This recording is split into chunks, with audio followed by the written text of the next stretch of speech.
Good evening 12th class students, मेरे प्यारे बच्चों। अब घर बैठे पढ़ाई होगी फ़ोन पर, जब हमारे आईटी एक्सपर्ट वंश, कैमरामैन यश के साथ होंगे आपके अमित सर लाइव। अभी मैंने एक उत्साह, एक जोश, जैसे ही आईटी एक्सपर्ट नाम लिया तो हमारे प्यारे से लाल वंश के चेहरे पर एक अद्भुत खुशी देखने को मिली। और ऐसा मुझे बार बार और रोज़ाना लेक्चर में इसलिए कहना पड़ता है क्योंकि ये जितने भी कलाकारी होती है बोर्ड के इधर उधर और सुंदर दिखाने में, इन दोनों की जुगलबंदी का ही जोर रहता है, मेरे दो नन्हे से फूल यश और वंश का। चलो मेरे प्यारे बच्चों, आप भी मेरे नन्हे से फूल ही हैं सारे के सारे। अब आप सब के लिए शुरू करते हैं आज का लेक्चर। मेरे प्यारे बच्चों, प्रीवियस लेक्चर में हम पिछले दो लेक्चर से पढ़ रहे हैं important compounds of D block elements.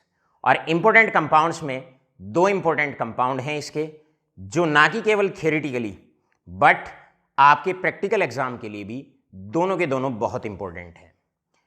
पहला important compound of D block element, जिसे हम पोटेशियम डाइक्रोमेट कहते हैं, उसे हम कवर अप कर चुके हैं और आज बारी है पोटेशियम परमैंगनेट। आपका ये सेकेंड इंपॉर्टेंट कंपाउंड होता है, बिल्कुल इक्विवेलेंट होता है, राइट। जितना इंपॉर्टेंट K2Cr2O7 है उतना ही इंपॉर्टेंट दैट इज KMnO4 है। सो सबसे पहले पोटेशियम परमैंगनेट, फॉर्मूला KMnO4, ये इसका फॉर्मूला होता है। मेरे प्यारे बच्चों, आज का जो लेक्चर है वो जैसे हमने पिछले दो लेक्चर कराए हैं बिल्कुल लगभग सेम से ही हैं और हल्का सा माइनर डिफरेंस है।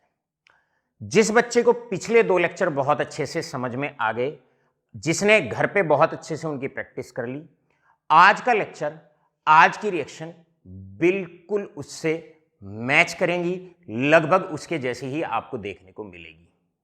चलो मेरे प्यारे बच्चों, शुरुआत करते हैं आज के टॉपिक से। और आज का टॉपिक है हमारा KMnO4। KMnO4 का मतलब होता है पोटेशियम परमैंगनेट। इससे पहले हम आज का लेक्चर शुरू करें, पहले कुछ इंपॉर्टेंट टर्म्स जो हम इसमें यूज करने वाले हैं, इंपॉर्टेंट फॉर्मूलेज जो आज के लेक्चर में यूज करने वाले हैं, पहले उन पे फोकस करते हैं। ऑलराइट, सबसे पहले KMnO4 जो हमारा मेन हेडिंग है, और KMnO4 का मतलब होता है पोटेशियम परमैंगनेट।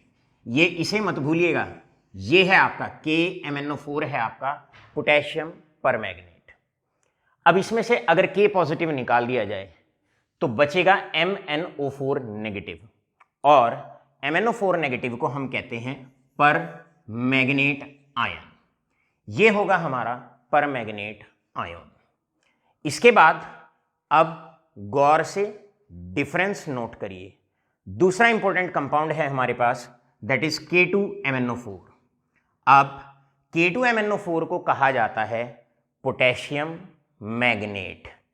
तो यहां पर आप डिफरेंस नोट करेंगे, यहां पर आप पोटेशियम परमैंगनेट में केवल एक पोटेशियम होता है और पोटेशियम मैग्नेट में दो पोटेशियम होते हैं।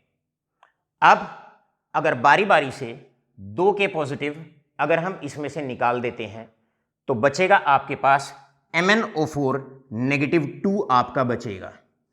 अगर MnO4 नेगेटिव 2 बचता है तो इसको कहा जाता है मैग्नेट आयन। तो आपको बहुत अच्छे तरीके से पोटेशियम परमैंगनेट, बहुत अच्छे तरीके से पोटेशियम मैग्नेट, पर मैग्नेट आयन और मैग्नेट आयन में डिफरेंस आपको अच्छे से पता होना चाहिए। चलो मेरे प्यारे बच्चों, करते हैं शुरू अब आज का हेडिंग, आज का lecture, potassium permanganate. Potassium permanganate that is KMnO4। सबसे पहला सवाल आता है, पोटेशियम परमैंगनेट को कैसे बनाया जाता है। जैसे K2Cr2O7 की सारी रिएक्शन थी, बिल्कुल ठीक उसी प्रकार सारी रिएक्शन उसी सीक्वेंस में KMnO4 की है। पढ़ते हैं preparation of potassium permanganate. Preparation में सबसे पहले ओर को जानने की कोशिश करेंगे। इसका ओर होता है MnO2। जैसे K2Cr2O7 का ओर था क्रोमाइट ओर, यहां पर इसका ओर है, इसका कंपाउंड है जो अर्थ क्रस्ट में पाया जाता है। मैंगनीज किस फॉर्म में पाया जाता है, दैट इज MnO2 और नाम क्या है? पायरोलुसाइट ओर का नाम है pyrolusite ore.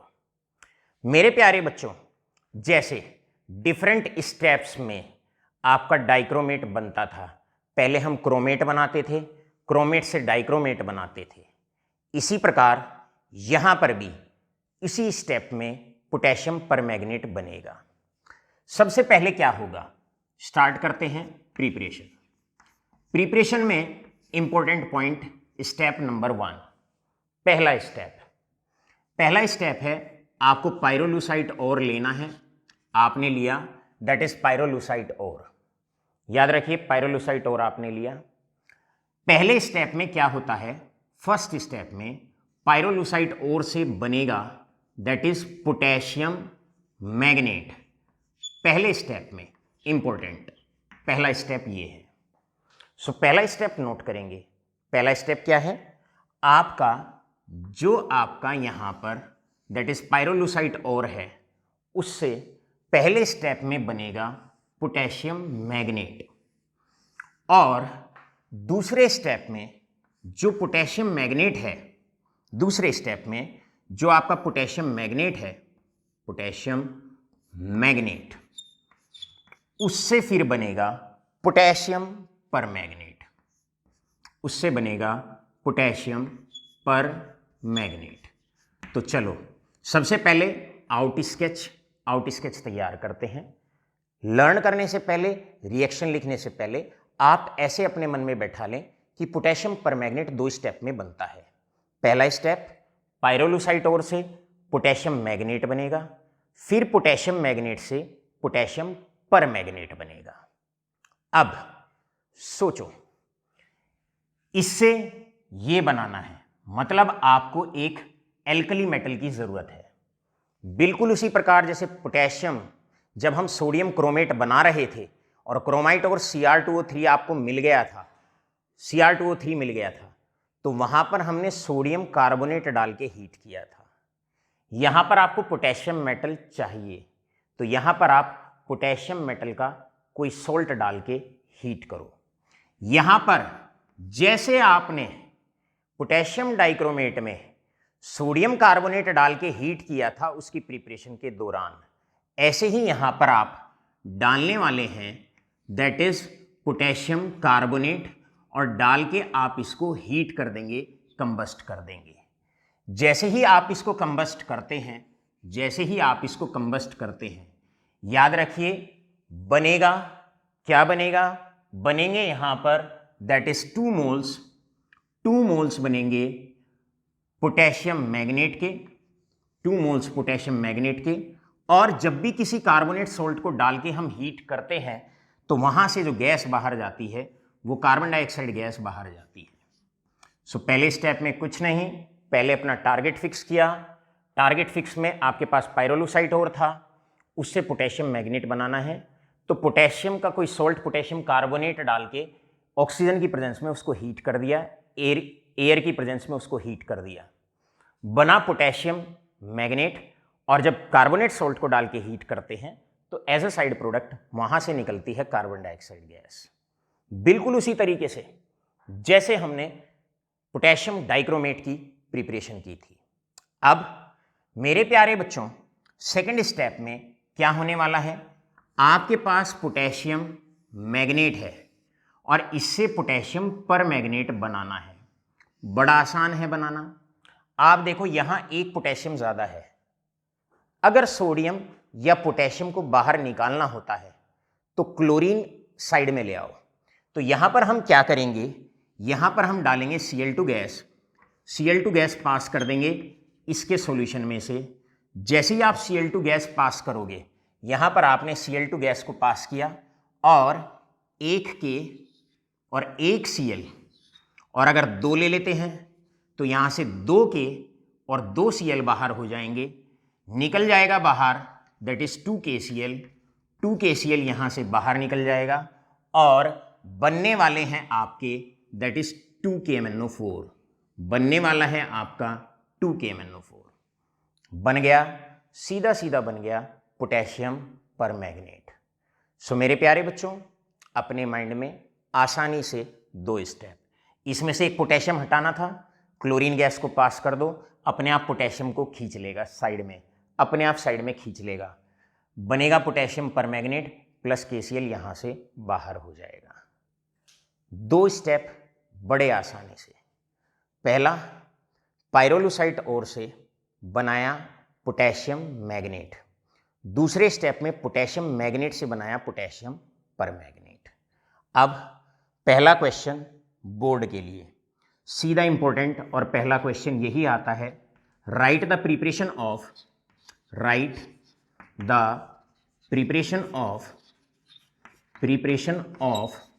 that is KMnO4 from pyrolusite ore,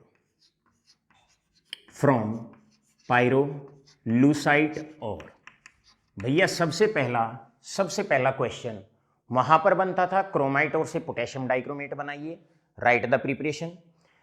यहां पर क्वेश्चन बनेगा, write the preparation of potassium permanganate from pyrolusite ore. बड़ा आसान, सिंपल सा है। 2 रिएक्शन लिखनी है, कैसे लर्न करनी है आपको बता दिया गया। नोट्स में जब आप पढ़ने वाले हैं, जिन बच्चों के पास पैकेजेस हैं, सभी के पास पैकेज हैं, आप आज की जो रिएक्शन है वो सारी की सारी बोर्ड पे से आप पढ़ेंगे। नोट्स में हमने बहुत सारी रिएक्शन प्रिपरेशन की दे रखी हैं, लेकिन आप नोट्स में से केवल इन 2 रिएक्शन को आप सेलेक्ट करेंगे। भाई प्रिपरेशन आनी है, कोई भी 2 रिएक्शन, पूरा मेथड आपने लिखना होता है कैसे पोटेशियम परमैंगनेट को बनाया जाता है, तो आप क्या करेंगे, उन सब रिएक्शन में से केवल इन 2 रिएक्शन को सेलेक्ट करके आप लिख देंगे। रादर मैं ये कहूंगा, फेयर कॉपी में आप जो नोट्स बनाए K2Cr2O7 के और KMnO4 के, वो केवल उसमें से बनाए जो बोर्ड में पढ़ाया जा रहा है, जो मैंने आपको यहां पर लेक्चर्स के दौरान जो मैं पढ़ा रहा हूं। जो आपको नोट्स में है, जब मैं आपको पर्सनली बुलाऊंगा, हर वीक जो हम आपको क्लास के लिए बुलाते हैं, उसमें मैं आपको गाइड करूंगा कि नोट्स में से किस तरीके से रिएक्शन को टैकल करना है। चलो मेरे प्यारे बच्चों, इस प्रकार यहां पर इसकी प्रिपरेशन हो जाती है। अब बात करते हैं फिजिकल प्रॉपर्टीज की। जहां तक फिजिकल प्रॉपर्टीज की बात करते हैं, तो फिजिकल प्रॉपर्टीज में जिस प्रकार K2Cr2O7 ऑरेंज रेड कलर के क्रिस्टल होते हैं, याद रखिएगा, अगर KMnO4 की बात करते हैं तो ये डीप पर्पल ब्लैक होता है, डीप पर्पल ब्लैक कलर के इसके क्रिस्टल्स होते हैं। ऑल राइट, जिस प्रकार ठंडे पानी में K2Cr2O7 कम घुलता है, इसी प्रकार ये भी ठंडे पानी में कम घुलता है, और K2Cr2O7 गर्म पानी में बहुत अच्छे से घुलता है, फेयरली सोल्यूबल होता है। इसी प्रकार ये भी Fairlie soluble in hot water, Fairlie soluble in hot water.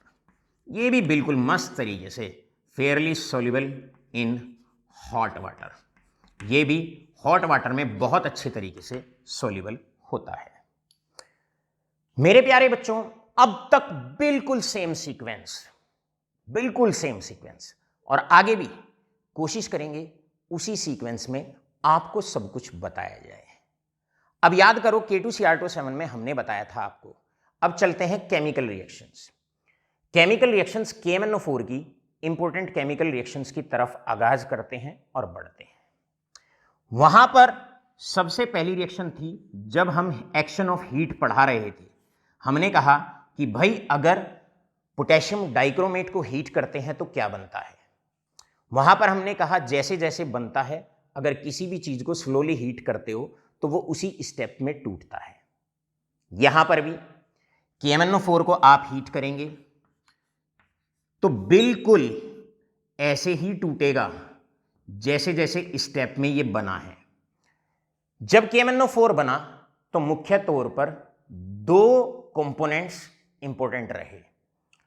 KMnO4 बना पोटेशियम मैग्नेट से, और पोटेशियम मैग्नेट बना पाइरोलुसाइट ओर से। तो ये उन्हीं में ही टूटेगा अगर आप उसको हीट करोगे, टूटेगा। दैट इज पोटेशियम यहां से टूटेगा, पोटेशियम मैग्नेट में टूटेगा, ये टूटेगा पोटेशियम मैग्नेट में, निकलेगा बाहर यहां से, दैट इज MnO2 बाहर निकलेगा यहां से, और साथ के साथ यहां से निकलेगी ऑक्सीजन गैस बाहर, साथ के साथ ऑक्सीजन गैस बाहर निकलेगी। आपने हीट किया, जिन दो इंपॉर्टेंट कंपोनेंट से वो मिलके बना था उन्हीं में टूट जाएगा। बिल्कुल उसी प्रकार जैसे K2Cr2O7 टूटा था। K2Cr2O7 डाइक्रोमेट क्रोमेट से और Cr2O3 से मिलके बना हुआ होता है। ये भी आपका पोटेशियम मैग्नेट, यहां पर पोटेशियम मैग्नेट, और टूटेगा पायरोलुसाइट और में टूटेगा। यहां पर आप एक और एडिशनल रिएक्शन लिख सकते हैं और वो है अगर इसको रेड हीट करते हैं, रेड हीट मतलब अगर आप इसको बहुत ज्यादा हीट करते हैं तो उस केस में क्या होता है। उस केस में याद रखेंगे 2KMnO4 है आपके पास, 2KMnO4 की हम बात करते हैं, 2KMnO4 है। अगर रेड हीट करते हैं, यहां पर आप रेड हीट लिखने वाले हैं, रेड हीट लिखने वाले हैं और ये टूटेगा आपका that is 2K2MnO3 plus O2 यहां से बाहर। इसको पोटेशियम मैग्नाइट हम कहते हैं। यहां पर ये हो जाएगा दैट इज पोटेशियम, कैमरामैन यश, इसको हम पोटेशियम मैग्नाइट के नाम से हम पहचानते हैं, कहते हैं इसको पोटेशियम मैग्नाइट। मेरे प्यारे बच्चों, आप एक बात ध्यान रखें, बिल्कुल उसी तरीके से सेम तर्ज पे जैसे K2Cr2O7 है, बिल्कुल उसी सेंस में आपको हम पढ़ा रहे हैं KMnO4।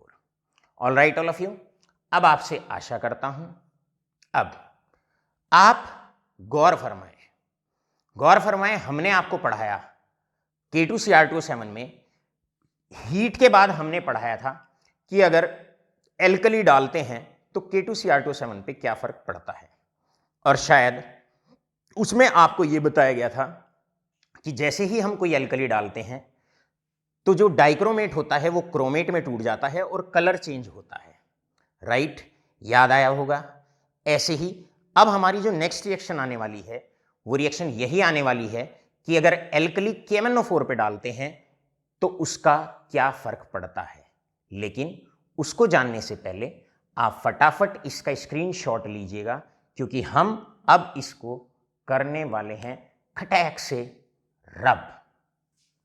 अब बारी है, जानने की कोशिश करेंगे कि अगर हम KMnO4 में एल्कली डालते हैं, कोई बेस डालते हैं या pH अगर हम बढ़ाते हैं तो KMnO4 पर उसका क्या इंपैक्ट होता है। मेरे प्यारे बच्चों, जैसे ही हम KMnO4 के अंदर 2 मोल्स ऑफ KMnO4, क्लियर है, यहां पर जैसे ही KMnO4 में हम एल्कली डालते हैं, आपके बहुत अच्छे से ध्यान होगा, हमने आपको बताया था डाइक्रोमेट क्रोमेट में टूट जाता है, जो जिससे बना है उसमें टूट जाता है एल्कली डलने पर। अरे परमैग्नेट है, मैग्नेट से बना है तो टूटेगा, किस में टूटेगा, मैग्नेट में टूटेगा। तो यहां पर आपको 2 मोल्स मिलेंगे दैट इज K2MnO4, तो ये टूट जाएगा मैग्नेट में टूट जाएगा। परमैग्नेट है, मैग्नेट से बना है, पर मैग्नेट से बना है, उसमें टूट जाएगा। जब भी कोई एल्कली या एसिड होता है तो हमेशा हमने बताया हुआ है कि भैया वाटर वहां से जरूर निकलेगा, प्लस निकलता है एडिशनल एक एटॉमिक ऑक्सीजन। तो यहां पर भी आप क्या ऑब्जर्व करेंगे, बिल्कुल वही रिएक्शन है जो डाइक्रोमेट में थी। यहां पर बस क्या फर्क होता है कि एक फर्क केवल होता है, और वो फर्क होता है कि एटॉमिक ऑक्सीजन बाहर जाता है, एटॉमिक ऑक्सीजन भी बाहर निकलता है। अगर कोई सब्सटेंस किसी भी मीडियम में एटॉमिक ऑक्सीजन अगर छोड़ता है तो हम कहते हैं it act as an oxidising agent. तो इसका मतलब KMnO4, यहां पर हम लिख सकते हैं KMnO4 in alkaline medium act as an oxidizing agent। ये एक ऑक्सीडाइजिंग एजेंट है। तो KMnO4 में और K2Cr2O7 में ये डिफरेंस भी होता है कि एल्केलाइन मीडियम में अनस्टेबल तो दोनों ही हैं, डाइक्रोमेट क्रोमेट में टूटता है, परमैग्नेट मैग्नेट में टूटता है। लेकिन यहां एक एडिशनल बात है, और एडिशनल बात है कि ये एक एटॉमिक ऑक्सीजन छोड़ता है, नेसेंट ऑक्सीजन छोड़ता है, इसीलिए KMnO4 एल्कलाइन मीडियम में एक ऑक्सीडाइजिंग एजेंट है, जबकि K2Cr2O7 नहीं है। और यहां पर आके नेक्स्ट आपसे बनता है क्वेश्चन, और क्वेश्चन क्या बनता है उस क्वेश्चन को मैं यहां लिख देता हूं। क्वेश्चन आपका बनता है tell what is Baeyer's reagent. What is Baeyer's reagent, आपसे पूछा जाता है भाई बताओ बेयर्स रिएजेंट क्या है। तो आप सीधा बेयर्स रिएजेंट के बारे में कह सकते हैं, आसानी से ये कह सकते हैं बेयर्स रिएजेंट होता है that is alkaline KMnO4। Alkaline KMnO4 जो होता है इसको बेयर्स रिएजेंट के नाम से भी पहचाना जाता है। बेयर्स रिएजेंट एक ऑक्सीडाइजिंग एजेंट है, और कौन है वो oxidising agent? It is none other than KMnO4 in alkaline medium. मेरे प्यारे बच्चों, जब जब एटॉमिक ऑक्सीजन निकलता है, मतलब ये एक ऑक्सीडाइजिंग एजेंट की रिएक्शन हो या रिड्यूसिंग एजेंट की हो, तो उसे हम आयनिक फॉर्म में भी रिप्रेजेंट कर सकते हैं। यहां पर इस रिएक्शन को हम रिप्रेजेंट करेंगे आयनिक फॉर्म में। इसी की आयोनिक फॉर्म होगी MnO4 negative, gaining one electron forming MnO2 negative. मेरे प्यारे बच्चों, आपको बताया हुआ है MnO4 नेगेटिव पर मैग्नेट आयन, MnO4 नेगेटिव 2 ये हो जाएगा मैग्नेट आयन, ये पर मैग्नेट आयन, ये मैग्नेट आयन। अब बड़ा सरल सा दूसरा क्वेश्चन आपसे क्या पूछा जा सकता है? दूसरा क्वेश्चन आपसे पूछा जा सकता है tell the equivalent mass of KMnO4 in alkaline medium. भाई एल्केलाइन मीडियम में आप KMnO4 का इक्विवेलेंट मास बताइए। सरल है, आसान है। कैसे आप बताने वाले हैं? भाई इक्विवेलेंट मास का फॉर्मूला होता है, पहले भी हमने आपको बताया है कि इक्विवेलेंट मास का फॉर्मूला होता है मॉलिक्यूलर मास अपॉन n, और मॉलिक्यूलर मास होता है KMnO4 का 58 डिवाइडेड बाई n। किसी भी रिएक्शन के अंदर कितने इलेक्ट्रॉन लॉस्ट हुए हैं या गेन हुए हैं, ये n होता है। तो यहां पर आपको साफ साफ आप देख रहे हैं एक इलेक्ट्रॉन इन्वॉल्व है रिएक्शन में, तो आप n इज इक्वल टू 1 यहां पर लिखने वाले हैं, और आंसर आ जाएगा 158। ये यहां पर दो बड़े प्यारे से क्वेश्चन इस टॉपिक से बनते हैं। आशा करते हैं मजे से ये बात समझ में आपके आ गई होगी। इसके बाद बढ़ते हैं आगे, और अब बारी है यहां से, ध्यान से समझिए। अब एक एडिशनल रिएक्शन जिसे हम K2Cr2O7 में नहीं दिखाते हैं, एक एडिशनल रिएक्शन यहां पर एडिशनल रिएक्शन है दैट इज न्यूट्रल मीडियम में। न्यूट्रल मीडियम का मतलब क्या है कि भाई अगर हम KMnO4 को पानी के अंदर डालते हैं तो क्या फर्क पड़ता है, राइट? सारी रिएक्शन बड़ी चुन के हैं, बड़ी इंपॉर्टेंट हैं, बस ध्यान यहीं पर बनाए रखें, राइट? तो रिएक्शन है आपकी यहां से KMnO4 के अंदर, ध्यान देंगे, that is 2 moles of KMnO4 यहां पर जैसे ही इसको पानी में डिसॉल्व करते हैं टूटेगा। इसको ऐसे लर्न करो, KMnO4 के बनते वक्त दो चीज आपको लर्न कराई थी। एक आपको लर्न कराया था पाइरोलुसाइट ओर से पोटेशियम मैग्नेट बनता है। एल्केलाइन मीडियम में जब KMnO4 को डालते हैं तो बनता है पोटेशियम मैग्नेट। बच गया एक, क्या बच गया? पाइरोलुसाइट ओर, बच गया MnO2।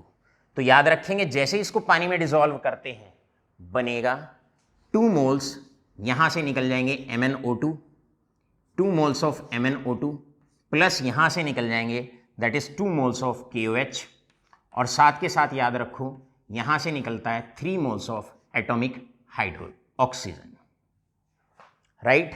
तो आप जैसे ही पानी में डिसॉल्व करते हो, अरे भैया एक्टिव मेटल है, पानी में डिसॉल्व करोगे, potassium metal, active metal, reactive metal तुरंत एल्कली बनाता है। मैंगनीज है, कन्वर्ट हो जाएगा MnO2 में, मैंगनस ऑक्साइड में कन्वर्ट हो जाएगा, पायरोलुसाइट और में कन्वर्ट हो जाएगा। इस पे आप फोकस करेंगे। लेकिन सबसे ज़्यादा इंपॉर्टेंट बात है कि KMnO4 पानी में भी डलते ही 3 ऑक्सीजन छोड़ता है। इसका मतलब आप फिर से यहां पर लिखने वाले हैं एक पॉइंट लगा के कि KMnO4 in neutral medium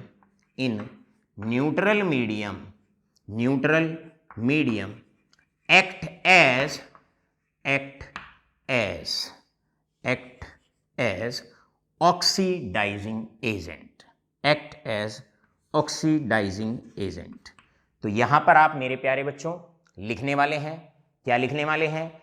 KMnO4 यहां भी एटॉमिक ऑक्सीजन छोड़ता है, एल्कली डालो तो ऑक्सीजन छोड़ता है, पानी डालो, न्यूट्रल मीडियम रखो तो ऑक्सीजन छोड़ता है। तो KMnO4 बहुत बहुत बढ़िया ऑक्सीडाइजिंग एजेंट है। फिर से ये एक हाफ रिएक्शन हुई। जब भी कोई रिएक्शन हो, चाहे ऑक्सीडेशन रिएक्शन हो, चाहे रिडक्शन रिएक्शन हो, उसे आयनिक फॉर्म में जरूर लिखना है। इसी प्रकार यहां पर भी अब हम इसको लिखने वाले हैं इसकी आयनिक फॉर्म में। इसकी आयोनिक रिएक्शन हो जाएगी, अगर हम इसकी आयोनिक रिएक्शन की बात करें तो आयोनिक रिएक्शन हो जाएगी MnO4 नेगेटिव। पहले आप बड़े ध्यान से समझने वाले हैं, plus 2 moles of H2O gaining 3 electron forming, right. बनाएगा यहां से MnO2 प्लस निकल जाएंगे 4 मोल्स ऑफ OH नेगेटिव। ये इसकी आयोनिक रिएक्शन है। अब क्वेश्चन आएगा, ये इसकी आयोनिक रिएक्शन है। आपसे क्वेश्चन आया, ये था A पार्ट। B पार्ट में क्वेश्चन आएगा टेल इक्विवेलेंट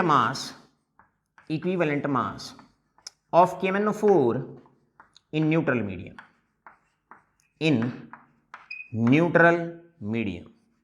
भाई आपको न्यूट्रल मीडियम में इसका इक्विवेलेंट मास बताना है। तो बड़ा सिंपल है, इस बार इक्विवेलेंट मास आप ऐसे बताने वाले हैं, that is equivalent mass is equal to molecular mass upon n। 158 divide कर देंगे 3 से और आंसर आएगा दैट इज 52.67। यहां से आंसर आएगा। 3 से डिवाइड क्यों करते हैं? क्योंकि हाफ रिएक्शन में जब आप बैलेंस करेंगे तो 3 इलेक्ट्रॉन्स आपके आते हैं। तो जितने इलेक्ट्रॉन रिएक्शन में इन्वॉल्व होते हैं उतने इलेक्ट्रॉन से हम डिवाइड कर देते हैं। बहुत ज्यादा रिएक्शन को लर्न करने की, आयनिक रिएक्शन को इन दोनों केस में ज्यादा लर्न करने की आवश्यकता नहीं है। आयनिक रिएक्शन की मदद से हम इक्विवेलेंट मास आपको समझा रहे हैं। लेकिन बहुत अच्छे बच्चे फिर भी एक 2 बार इन रिएक्शन को लिख के प्रैक्टिस कर लेंगे। जहां तक मॉलिक्यूलर इक्वेशन है, बड़ी आसान है। अगर आप एल्कली में डालते हो तो पोटेशियम मैग्नेट में टूटता है, और अगर आप पानी में डालते हो तो पायरोलुसाइट ओर में टूटता है। जैसे बन रहा है, बनने में या तो पायरोलुसाइट ओर का रोल है या फिर पोटेशियम मैग्नेट का रोल है। एक बार पोटेशियम मैग्नेट मिलेगा, एक बार पायरोलुसाइट ओर मिलेगा। All right all of you. चलो एक क्वेश्चन ऑटोमेटिकली आपसे जनरेट करते हैं। बताओ इक्विवेलेंट मास KMnO4 का किस केस में ज्यादा होगा? एल्कलाइन मीडियम में ज्यादा होगा या न्यूट्रल मीडियम में ज्यादा होगा? तो सीधा सा आंसर हो जाएगा, एल्कलाइन मीडियम में 158 होता है और न्यूट्रल मीडियम में अगर हम बात करें तो 52.67 होता है। तो आंसर है एल्कलाइन मीडियम में इक्विवेलेंट मास KMnO4 का ज्यादा होता है। इसी प्रकार मेरे प्यारे बच्चों, अब याद करो जैसे ही एल्कली की रिएक्शन या पीएच की रिएक्शन K2Cr2O7 में पढ़ाई थी, उसके बाद हमने क्या पढ़ाया था K2Cr2O7 में? उसके बाद पढ़ाया था एक्शन ऑफ सल्फ्यूरिक एसिड। तो action of sulphuric acid K2Cr2O7 पे तो आप देख चुके हैं, अब हम दिखाने वाले हैं KMnO4 पे, लेकिन उससे पहले आप क्या करें, लें स्क्रीनशॉट, क्योंकि पलक झपकते ही हम इसको करेंगे रब। प्यारे प्यारे बच्चों, अब बारी है most important reaction, and that is action of sulphuric acid. जिस प्रकार action of sulphuric acid K2Cr2O7 पे था, सेम बिल्कुल सेम केमिस्ट्री के साथ वही रिएक्शन होगी KMnO4 के साथ। आप जानते हैं हमने सल्फ्यूरिक एसिड का एक्शन दो अलग अलग कंडीशंस पे दिखाया था, एक कोल्ड सल्फ्यूरिक एसिड, एक हॉट सल्फ्यूरिक एसिड। यहां पर सबसे पहले रिएक्शन लिखेंगे कि अगर हम कोल्ड कंडीशन पर सल्फ्यूरिक एसिड को लेते हैं तो KMnO4 किस तरीके से रिएक्शन शो करता है। मेरे प्यारे बच्चों, यहां पर आप KMnO4 पे जैसे ही आप कोल्ड कंडीशन पे सल्फ्यूरिक एसिड डालते हैं तो हमेशा याद रखिएगा, ऑलवेज रिमेंबर दैट, यहां पर ये इस तरीके से रिएक्शन शो करेगा, दो मेटल पे ध्यान दीजिए, एक एल्कली मेटल, एक ट्रांजिशन मेटल। सबसे पहला आपका टारगेट बिल्कुल उसी शैली में बोलूंगा जिसमें हमने K2Cr2O7 में बोला था। सबसे पहले डी ब्लॉक एलिमेंट्स पढ़ा रहे हैं, ट्रांजिशन मेटल पे ध्यान दो। वहां पर क्रोमियम ने अपना ऑक्साइड बनाया था कोल्ड कंडीशन पे, यहां पर मैंगनीज अपना ऑक्साइड बनाएगा Mn2O7। वहां CrO3 बना था, यहां Mn2O7 बनेगा, मैंगनीज अपना ऑक्साइड बनाएगा, क्रोमियम ने अपना ऑक्साइड बनाया था। इसके बाद पोटेशियम जो एल्कली मेटल होता है सल्फ्यूरिक एसिड के साथ बाइसल्फेट बनाएगा, कोल्ड कंडीशन में बाइसल्फेट बनाएगा, वहां पर भी बाइसल्फेट बना था। और हमने आपको कहा था एसिड या एल्कली के साथ जब भी रिएक्शन होती है तो हमेशा प्रोडक्ट में वाटर जरूर निकलेगा। क्लियर है, वाटर जरूर निकलेगा, तो निकल गया H2O, complete reaction. Same chemistry, same symmetry, बिल्कुल उसी तरीके से। अगर यहां K2Cr2O7 ले लोगे तो यहां केवल CrO3 आपने लिखना है, बाकी पूरी रिएक्शन सेम है। चलो अब जानने की कोशिश करते हैं अंडर हॉट कंडीशंस KMnO4 किस तरीके से बिहेव करता है। मेरे प्यारे बच्चों, याद रखेंगे हॉट कंडीशंस पे KMnO4 plus that is H2SO4 की अगर हम बात करते हैं, राइट, दो मेटल, एक ट्रांजिशन मेटल, एक एल्कली मेटल, दोनों मेटल की रिएक्टिविटी बढ़ जाती है सल्फ्यूरिक एसिड के साथ, दोनों अपना सल्फेट बनाएंगे। वहां पर Cr2SO4 होल थ्राइस बना था, यहां पर बनेगा MnSO4।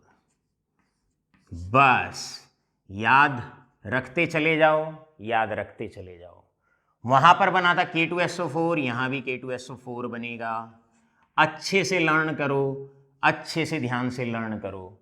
वहां पर पानी निकला था, यहां पर भी पानी निकलेगा, यहां पर भी पानी निकलेगा। वहां पर याद रखेंगे, वहां पर ऑक्सीजन रिलीज हुए थे, यहां पर भी ये ऑक्सीजन रिलीज करेगा, राइट, ऑक्सीजन रिलीज करेगा।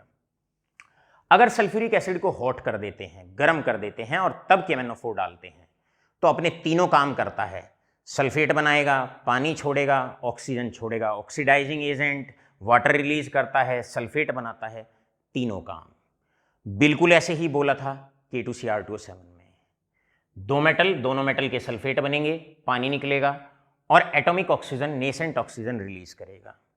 अब आप जानते हो कोई भी सब्सटेंस अगर एटॉमिक ऑक्सीजन रिलीज करता है तो शायद हम अगली लाइन यही लिखते हैं कि MnO4 in acidic medium acidic medium में, इन एसिडिक मीडियम क्या लिखने वाले हैं आगे, एक्ट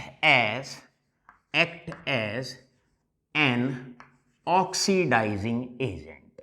बस भैया ये आपका बिहेव करेगा, ऑक्सीडाइजिंग एजेंट की तरह बिहेव करेगा, ऑक्सीडाइजिंग एजेंट की तरह बिहेव करेगा, right. It will act as oxidizing agent. अब जब भी कोई हाफ रिएक्शन होती है, ऑक्सीडाइजिंग एजेंट की रिएक्शन होती है, रिड्यूसिंग एजेंट की रिएक्शन होती है, तो पहले लिखते हैं मॉलिक्यूलर इक्वेशन, फिर लिखते हैं उसकी आयनिक रिएक्शन। अब जब इसको बैलेंस करके लिखोगे तो आयोनिक रिएक्शन लिखी जाएगी कुछ इस प्रकार, आयोनिक रिएक्शन लिखी जाएगी कुछ इस प्रकार। Ionic reaction will be written as direct learn करेंगे। अब आयोनिक रिएक्शन 11th क्लास में कैसे लिखते हैं सिखाई जाती है, 12th में उस मैकेनिज्म की आवश्यकता नहीं है, डायरेक्टली लर्न करें। कैसे, यहां से MnO4 negative plus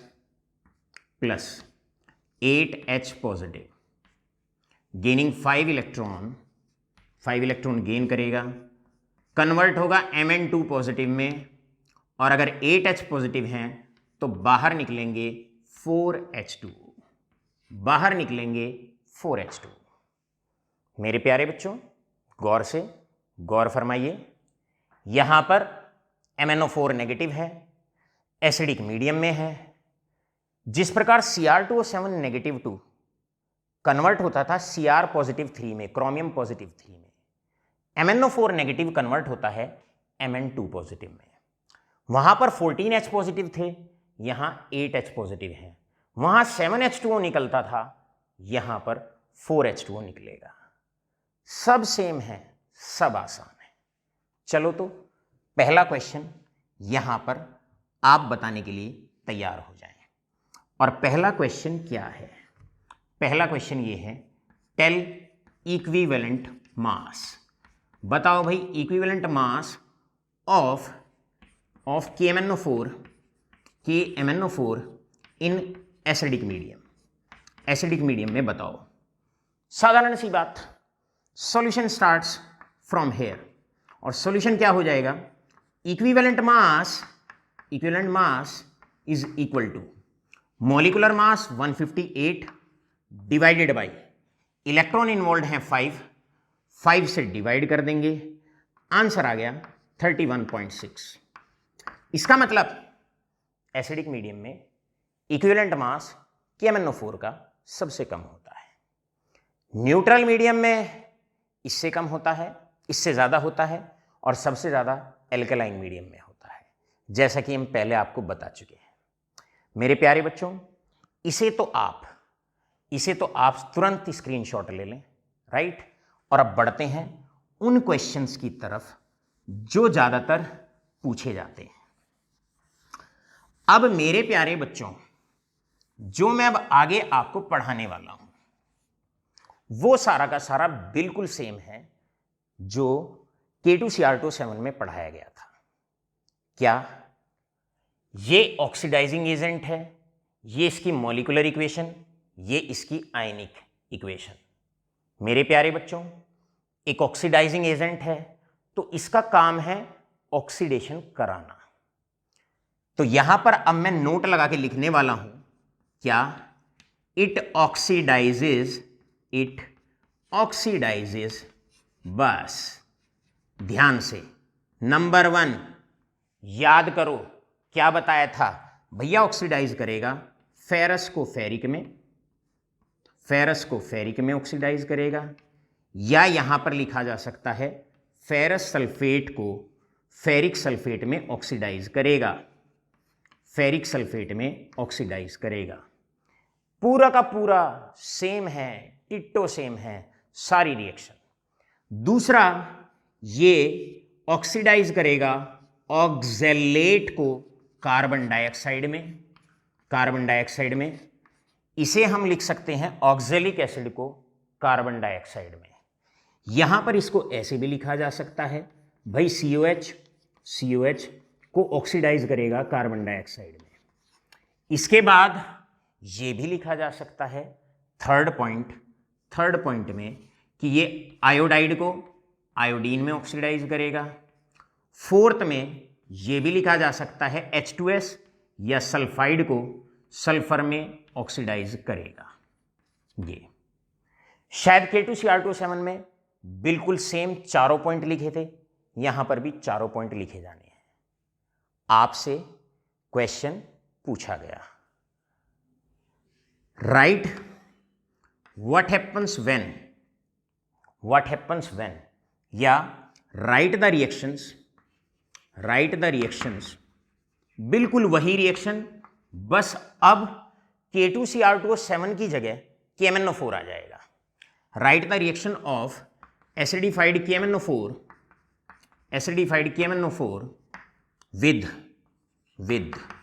with oxalic acid. भैया क्या करोगे अगर इन चारों में से किसी का भी जिक्र होता है? आयनिक रिएक्शन लेनी है। क्या करना है?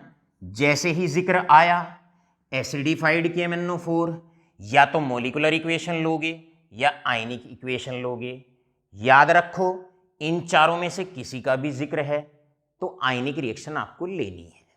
तो आप लोगे आयनिक रिएक्शन MnO4 नेगेटिव, ऐसे लर्न करोगे। MnO4 नेगेटिव कन्वर्ट होता है Mn2 पॉजिटिव में, all right, plus 8H positive, clear है, निकलेंगे 4H2O की फॉर्म में बाहर निकलेंगे, गेन करता है 5 इलेक्ट्रॉन, ऐसे है बेटा, बिल्कुल सेम। अब ये तो एसिडिफाइड KMnO4 है, क्या करेगा ये? ऑक्सैलिक एसिड को क्या करेगा? ऑक्सैलिक एसिड हो या ऑक्सलेट हो, किसमें कन्वर्ट करता है? कार्बन डाइऑक्साइड में। ऑक्सैलिक एसिड बेशक दिया हुआ हो, आपने जो लिखना है वो ऑक्सलेट को लिखना है, क्योंकि H पे कोई फर्क नहीं पड़ता, फर्क पड़ता है ऑक्सलेट पे। तो आप यहां लिखने वाले हो कि जो ऑक्सलेट आयन है वो कन्वर्ट होगा कार्बन डाइऑक्साइड में। 2 नेगेटिव चार्ज हैं, 2 इलेक्ट्रॉन छोड़ेगा। अब याद करो क्या बताया था हमने K2Cr2O7 में? इलेक्ट्रॉन बराबर करोगे और दोनों रिएक्शन को ऐड कर दोगे। यहां 5 इलेक्ट्रॉन, यहां 2, इसकी मल्टीप्लाई 2 से कर दो, इसकी मल्टीप्लाई 5 से कर दो। यहां मल्टीप्लाई 2 से कर दोगे, यहां मल्टीप्लाई 5 से कर दोगे, और आप कर दोगे इन दोनों रिएक्शन को ऐड। इस दौरान इलेक्ट्रॉन और इलेक्ट्रॉन तो कैंसिल आउट हो जाएंगे, ये और ये इधर ऐड करके लिख दोगे, इन तीनों को ऐड करके यहां लिख दोगे। चलो भाई लिखते हैं, बना 2MnO4 negative plus 16H positive plus 5 oxalate ion, इधर बाहर निकलेगा 5Mn2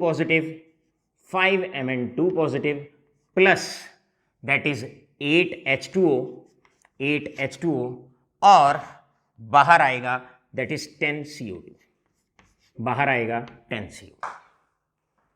ये हाफ रिएक्शन दोनों लिखनी है, इलेक्ट्रॉन बराबर करने हैं, पूरी रिएक्शन आ जाएगी। और करेंगे क्या?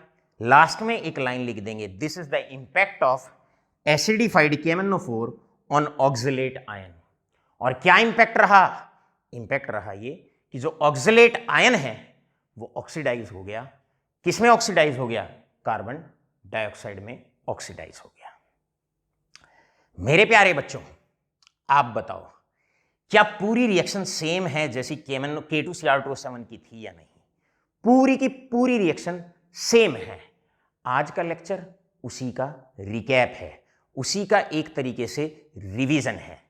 अगर K2Cr2O7 होता यहां पर एसिडिफाइड K2Cr2O7 तो आप लिखते Cr2O7 negative 2 plus 14H positive plus 6 electron, यहां Cr पॉजिटिव 3 प्लस 7H2O, बाकी सब same, right.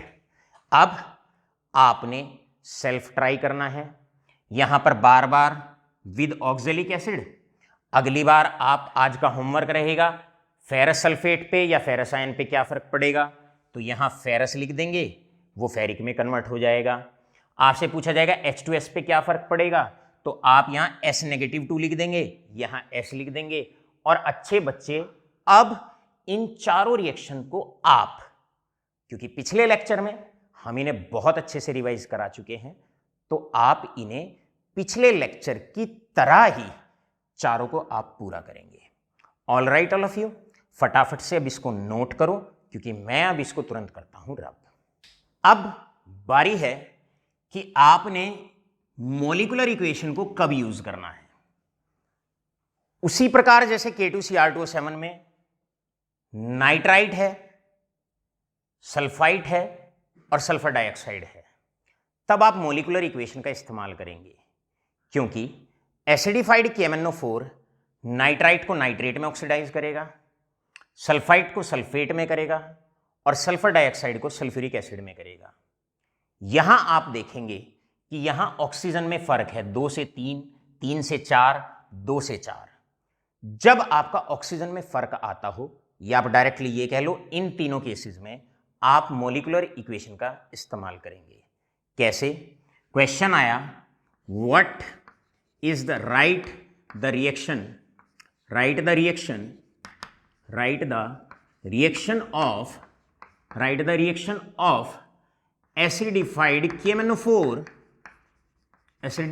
KMnO4 on that is potassium या सोडियम नाइट्राइट। मेरे प्यारे बच्चों, एसिडिफाइड KMnO4 आपने देखा। अब आप जानते हैं या तो मॉलिक्यूलर इक्वेशन या आयनिक इक्वेशन। नाइट्राइट है, फेरस होता, ऑक्सलेट होता, आयोडाइड होता, H2S होता, आयनिक इक्वेशन। अगर आप नाइट्राइट है तो वो नाइट्रेट में ऑक्सीडाइज होता है, यहां ऑक्सीजन में फर्क आएगा, यहां मॉलिक्यूलर इक्वेशन लो। तो आप सॉल्यूशन स्टार्ट करेंगे। आप लिखेंगे 2 मोल्स ऑफ KMnO4, पहले आप पूरी वाली रिएक्शन ऊपर लिखेंगे, plus 3 moles of H2SO4। All right, बनने वाला है 2MnSO4। दोनों मेटल के सल्फेट बनेंगे, दोनों मेटल के बनेंगे सल्फेट, निकलेगा 3H2O प्लस 5 एटॉमिक ऑक्सीजन। बस पहले आपने इसकी हाफ रिएक्शन लिख दी। अब सोडियम नाइट्राइट में याद रखो, सोडियम पे कोई फर्क नहीं पड़ेगा, फर्क पड़ेगा नाइट्राइट पे, ये कन्वर्ट होगा नाइट्रेट में। तो आप लिखेंगे सोडियम नाइट्राइट, एक इसमें कन्वर्ट होगा सोडियम नाइट्रेट में, कन्वर्ट होगा सोडियम नाइट्रेट में। एक ऑक्सीजन में फर्क है तो एक एटॉमिक ऑक्सीजन को गेन करेगा, लेकिन आयनिक में इलेक्ट्रॉन बैलेंस करने होते हैं, मॉलिक्यूलर में ऑक्सीजन बैलेंस करने होते हैं। ये 5 एटॉमिक ऑक्सीजन छोड़ेगा, यहां पर 1 है तो पहले इसकी मल्टीप्लाई आप 5 से करोगे, 5 से मल्टीप्लाई करोगे, आप ऐसे 5 से मल्टीप्लाई करोगे और 5 से मल्टीप्लाई करके तब आप इन दोनों को ऐड करोगे। इस प्रकार अब आप इन दोनों को ऐड करोगे, दैट इज दिस वन। दोनों को ऐड कर दोगे, एटॉमिक ऑक्सीजन से एटॉमिक ऑक्सीजन कट जाएंगे, ठीक है, बनेगा 2 KMnO4 plus 3H2SO4 plus 5 NaNO2 left के साथ, राइट के साथ, ये बनेगा 2MnSO4 प्लस K2SO4 ऐसे, प्लस 3H2O प्लस 5 NaNO3। ठीक है बेटा, बिल्कुल सारा सेम, कुछ नहीं बदला। पिछले वाले लेक्चर में सारा का सारा सेम बना दिया जैसा लास्ट वाले लेक्चर में था। घर पे आप इसी रिएक्शन को लिख के देखेंगे। यहां सोडियम सल्फाइड ले लेंगे, सोडियम सल्फेट में कन्वर्ट करेंगे। सल्फर डाइऑक्साइड कैसे सल्फ्यूरिक एसिड में कन्वर्ट होता है, ये आप K2Cr2O7 वाली रिएक्शन को आप कॉपी डाउन करके देखेंगे। अब बारी है last question of the day, and last question of the day is, लेकिन पहले आप इसे नोट करें क्योंकि करने वाले हैं हम इसको रब। अब सेकंड लास्ट क्वेश्चन, जिस प्रकार K2Cr2O7 में था इसी प्रकार यहां पर है। Draw the structure of परमैग्नेट ion and manganate ion. मेरे प्यारे बच्चों, सॉल्यूशन ऑफ फर्स्ट, एक मैंगनीज, वहां पर sp3 हाइब्रिडाइजेशन थी, यहां भी sp3 हाइब्रिडाइजेशन। ये रहा मैंगनीज बनाओ, sp3 हाइब्रिडाइज्ड होता है, ऐसे बनाइए, sp3 हाइब्रिडाइज्ड है, ऐसे बनाइए। 4 ऑक्सीजन है, 4 ऑक्सीजन लगा दीजिए, 4 ऑक्सीजन। परमैग्नेट आयन पे एक नेगेटिव चार्ज, एक ऑक्सीजन पे नेगेटिव चार्ज लगाओ, बाकी 3 ऑक्सीजन बचे। वैलेंसी पूरी करने के लिए डबल बॉन्ड आप लगा दीजिए, डबल बॉन्ड। ये स्ट्रक्चर हो गया परमैग्नेट आयन का। अब चलते हैं मैग्नेट आयन की तरफ। 2 नेगेटिव चार्ज हैं, 2 ऑक्सीजन पे आप नेगेटिव चार्ज लगाइए, 2 ऑक्सीजन पे नेगेटिव चार्ज लगाइए। बच गए यहां पर 2 ऑक्सीजन बच जाते हैं, दोनों पे आप डबल बॉन्ड लगा दीजिए। ये आपका स्ट्रक्चर रहा, और स्ट्रक्चर रहा मैग्नेट आयन का। K2Cr2O7 सॉल्यूशन कलर्ड था, रीजन था चार्ज ट्रांसफर। इसी प्रकार KMnO4 भी आंसर नंबर 2, सॉल्यूशन नंबर 2 याद रखेंगे। चार्ज ट्रांसफर होने की वजह से क्या होता है, ये भी कलर्ड होता है। जैसे ही लाइट पड़ेगी मैग्नेट आयन पर, परमैग्नेट आयन पर, ये चार्ज यहां से रेजोनेंस के माध्यम से इस ऑक्सीजन पे जाएगा, लाइट का कुछ हिस्सा एब्जॉर्ब करेगा, कुछ कलर से एब्जॉर्ब कर लेगा, जो कलर बचेगा उसको रिफ्लेक्ट कर देगा, जिसकी वजह से कलर दिखाई पड़ेगा। सब कुछ लास्ट के हाफ में सेम रहा जो हमने K2Cr2O7 में कराया था। इसीलिए कहते हैं हर लेक्चर इंपॉर्टेंट होता है, क्योंकि सब कुछ एक दूसरे से कनेक्टेड होता है। बने रहिए, एंजॉय करते रहिए केमिस्ट्री अमित चौहान सर के साथ। Thank you.